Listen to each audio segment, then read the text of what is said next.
Hi folks, welcome back to Coffee with Ravi.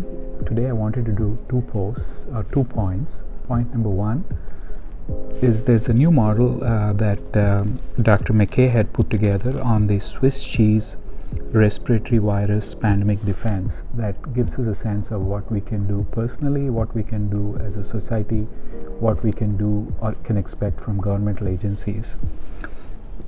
In this, the idea is that all the holes in the Swiss cheese will not line up, and the more stacks we have, the less chance of an event penetrating all the way through. So in other words, if you look at the slide, starting with personal responsibility, if we handle physical distancing and stay at home if we are sick, use masks, have hand hygiene and cough etiquette, avoid touching our face, and if crowded, we limit our time. These are aspects that we can all do personally in preventing COVID transmission. Where the shared responsibility starts is that if there's sensitive testing that's available that's still lacking in our society, if there's contact tracing, if there's good ventilation, and we are more outside than inside, which is going to be hard in these winter months, if there's consistent government, CDC, messaging and financial support, if we can quarantine and isolate when our patients and fellow members get sick, and lastly, vaccines come into play.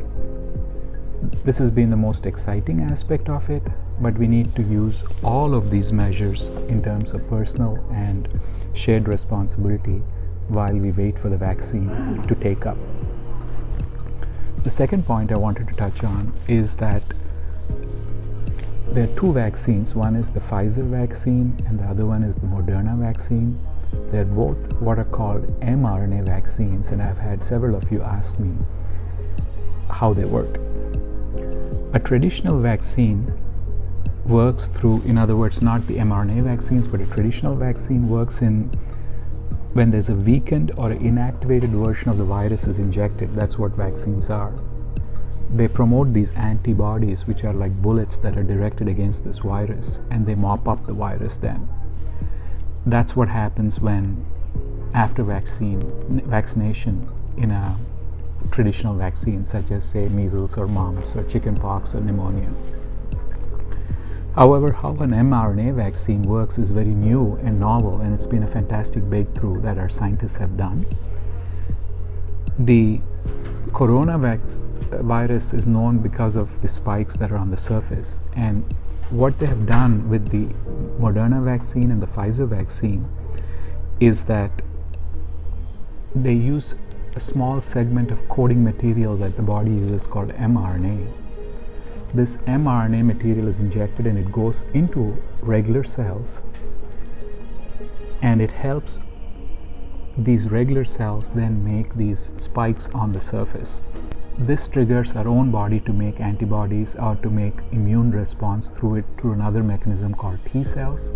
So in other words, the body is already fired up, and if it's then exposed to COVID or coronavirus, the immune system is ready to launch these antibodies and prevent infection.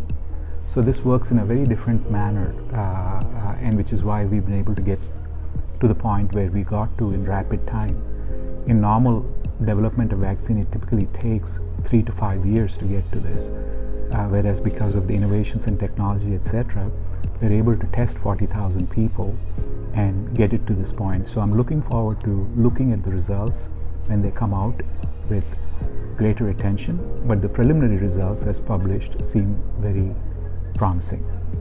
But remember, vaccination falls in the spectrum of personal and shared responsibilities and is one of the prongs in preventing COVID spread. Thank you. Please continue to think about this and apply this to our own lives.